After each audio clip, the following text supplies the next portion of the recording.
guys, it's Tracy. Welcome back to my channel. So today I am going to be telling you what books you should be reading through this ISO period or isolation period. It is such a strange time and I know that you are constantly hearing about it. I am as well. I've seen so many videos about people, you know, what they're doing through quarantine, what their routine is like now, what they're recommending everyone to do. Gone through all of those videos. They actually have been really good to watch because it's the sense of knowing that everyone is in this together.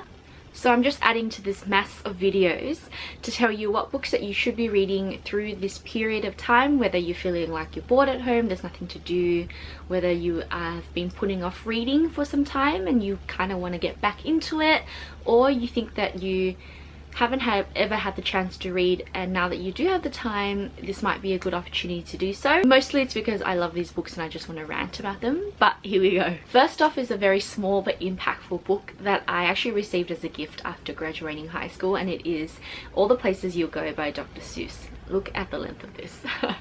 But to me this is so inspirational because when I received it after high school, it was a way for my teacher to tell me there is a lot more out there that you haven't seen, that you haven't experienced, but you will.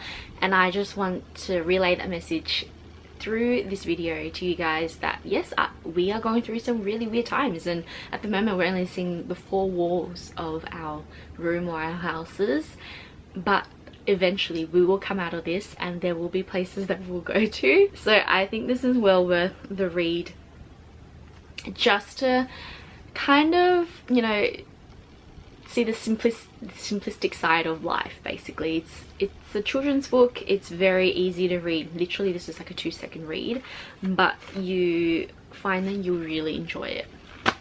I did anyways.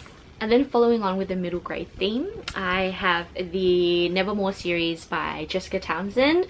This is the Trials of Morgan Crow, which is the first book. This is actually an ARC copy, which is why it looks like this, but the actual cover will look something like this. So this is book 2, Wondersmith. Ignore the pricing sticker. But I have actually recently just did a review for this one and I'll leave a link to both reviews down in my description box below. I love this series. Jessica Townsend is an Australian author as well, and I love that I'm supporting local authors that are up and coming. Essentially the series covers the story or the adventure of Morgan Crow as she is introduced to the world Nevermore, realizes that there are magical powers and that she or each person has a different magical power that they are great at. She ends up trialing for a school called the Wondrous Society, and then it follows her journey from there. I love the world so much. There is something so nostalgic or maybe sentimental, I don't know what it is, but the feeling of reading a middle grade novel, especially at my age now, makes me feel like a child again. It's really worth diving into, especially if you have kids or have younger brothers and sisters and you guys want to read together. I think this is a great way to start. Moving on, and we have Ready Player One by Ernest Cline, and I'm pretty sure a lot of people have already heard about this book, either because they know the book itself or because they watched the movie.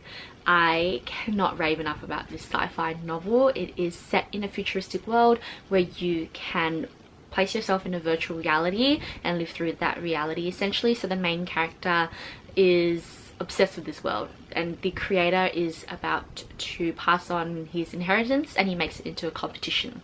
So then you get a number of players in this virtual reality trying to compete for his inheritance.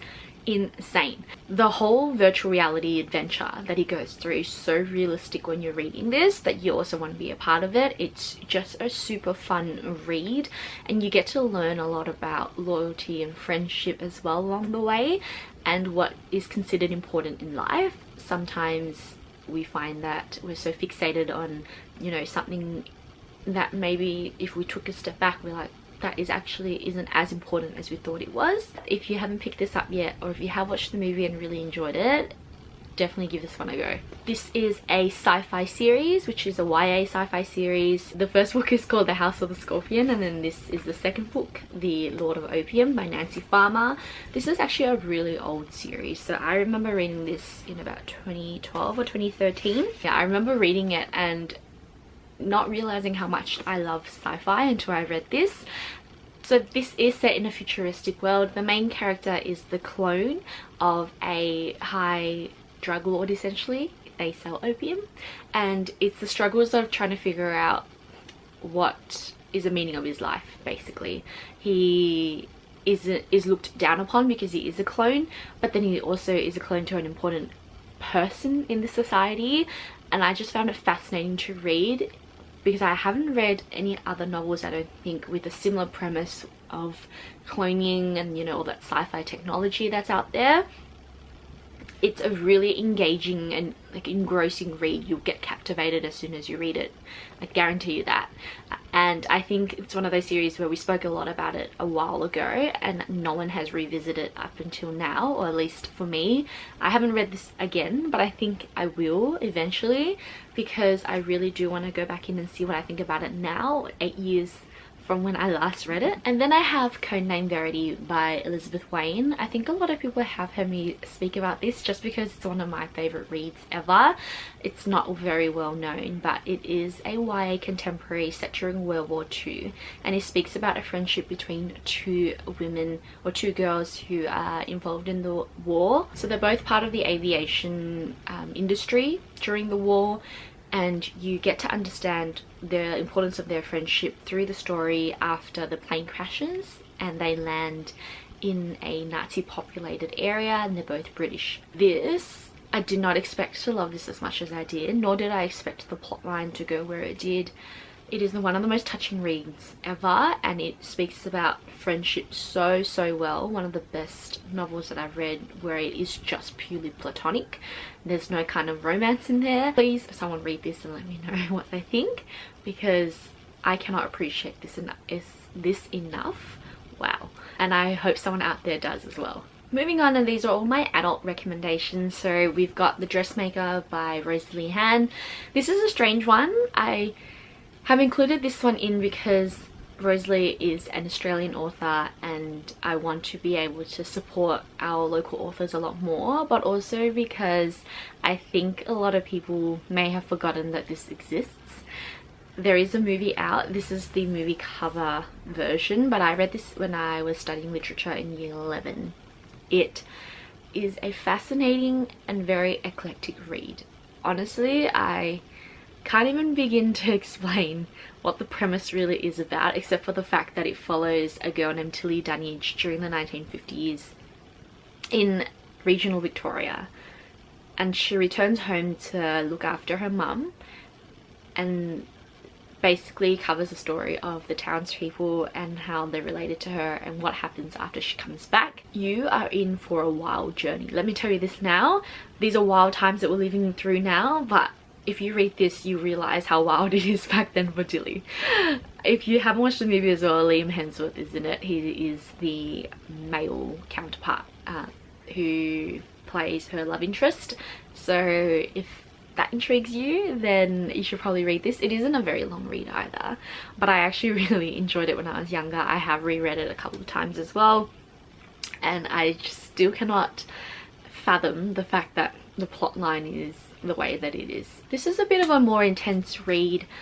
Maybe not a great time for the current circumstances if you're trying to keep things a bit lighthearted, but I still think this is a very impactful read as well, a very memorable one, and it is extremely loud and incredibly close, by Jonathan Safran Foer. Okay, I got there in the end. So the main protagonist is a 9-year-old boy who has lost his father during the 9/11 attacks. His father was working in the Twin Towers when it happens, and the little boy eventually comes across a key that he cannot understand what it is to unlock. So he goes on this adventure with this key to try and figure out what it belongs to, and along the way try to process and understand his father's death, as well as the emotions that come with it. He is also diagnosed with, I think it's autism. So being on the spectrum, the experiences and the way that he feels things is a little bit different, and I think it's such a profound read and an emotional read as well. I definitely didn't think I was super sad reading it the entire time, but it was one of those really eye-opening experiences because not a lot of people would understand how that is, right? And to go through that at such a young age, I find that Jonathan Safran Foer writes really well. I don't know if he's gone through that experience himself, but to write from a 9-year-old boy going through this is incredible. Okay guys, so if you don't ever read any of the books that I've recommended in this video, it's fine so long as you read this one. I probably should have started out with this and then told you guys not to watch the rest of the video, but this is my all-time favorite read in the last 5 years. I have not heard another single person talk about this, and I am so intrigued as to why and why not, essentially. Someone please read this, let me know what they think, because I need someone to speak to about this. The Troop by Robert Jackson Bennett.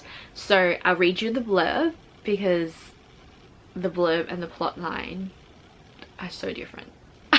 Vaudeville, mad, mercenary, dreamy and absurd, a world of clashing cultures and ferocious showmanship and wickedly delightful deception. 16-year-old pianist George Carroll has joined vaudeville for one reason only: to find the man he suspects to be his father, the great Hieronymus Silenus.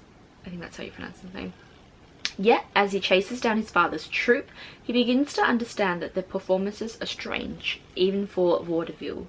For there is an ancient and dangerous secret within Silenus's show, and it's not until after he joins them that George realizes the troupe is not simply touring, they are running for their lives. Okay, so I picked this up because I was like, interesting. It's a crime thriller set in a circus kind of context. Cool, maybe we'll see a couple of different acrobatic skills and whatnot, but for the most of it we'll try to figure out if this guy really is his dad and why they're running for their lives. Boy, was I wrong. This book encompasses so much more than what this blurb tells you. This blurb is so misleading. Do not trust this blurb. Do not trust anything this book tells you up until the last, like, what, 20 pages. It is incredible. I need to calm down. So essentially this book really does talk about those things that the blurb has explained to us. You do get to figure out who his father is, what happened, why he was abandoned, why they're running for their lives. There is a lot of exploration about, you know, trust and loyalty, survival instincts, what is right and what is wrong, the grey areas in between. But this also covers a lot of the ideas of creation, of the existence of the world, of time, and does it in such an incredible way that it really made me question everything that I knew or have known so far. And I've never ever read a book that has done that before. Never ever read a book that has been able to draw that in and build such a great tale. Like, it's a mythical tale, 100%. I don't think this thing is like real, and it's the Bible. I'm not Catholic, but it just draws on so many questions and give you so much to think about, and is so engaging and engrossing.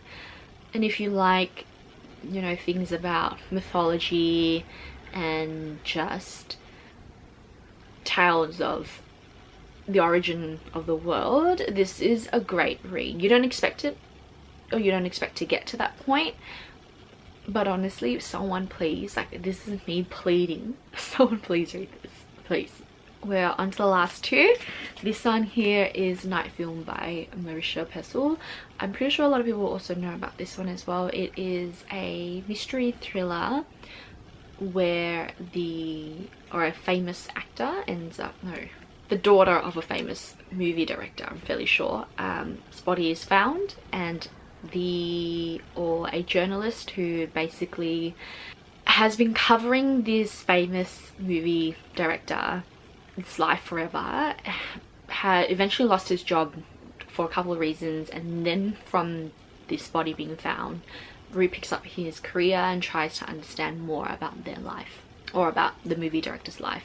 And the film director specializes in a lot of horror and psychological thriller movies, so there is a very eerie feeling when you're reading this. It's kind of creepy, which I love, because Marisha's hit the nail on the head in terms of the tone, to match the context of the story. But I also really like this purely for the way that the book is set out. So a lot of people I know either love this or don't.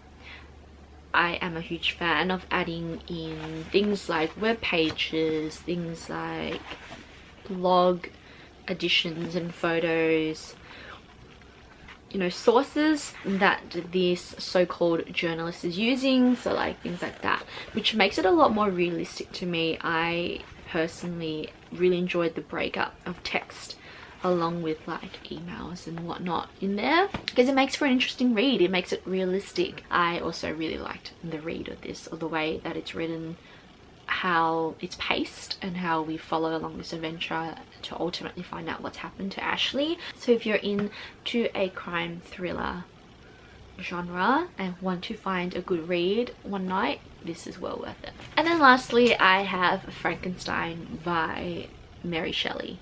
So this is a book that I read during my literature phase as well, which is why you can see all these tabs here, because I studied it. I know that a lot of people know about this book and there's movies about it. It is a classic for the ages. The exploration of death, of life, of trying to play God, basically, of who deserves to live and who deserves to die, whether there is just this black and white. I think I would appreciate more reading it now. Like when I read it, I was what, 17, so that was a while ago, but even then I really enjoyed it. And now I think with everything that I've gone through in the last 8 years, maybe I'll read it a bit differently, maybe I'll understand it a bit more. I think Frankenstein is a good read for what it offers you as a reader in terms of trying to engage with the book and think about what's you're being presented with. Those are all the books that I think are worth picking up during this time, or even later on in the future. These are just some of the books that I have really loved reading in the last, what, 8 years essentially. I would love to know if you guys do end up reading this. Please leave a comment down below to let me know if you have read it yet, if you are planning to read it, what you guys think.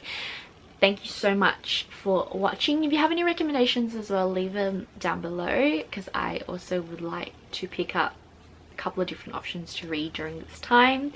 I hope you guys are staying happy and healthy. Make sure to take care of yourself as well as everyone around you, and I shall see you soon.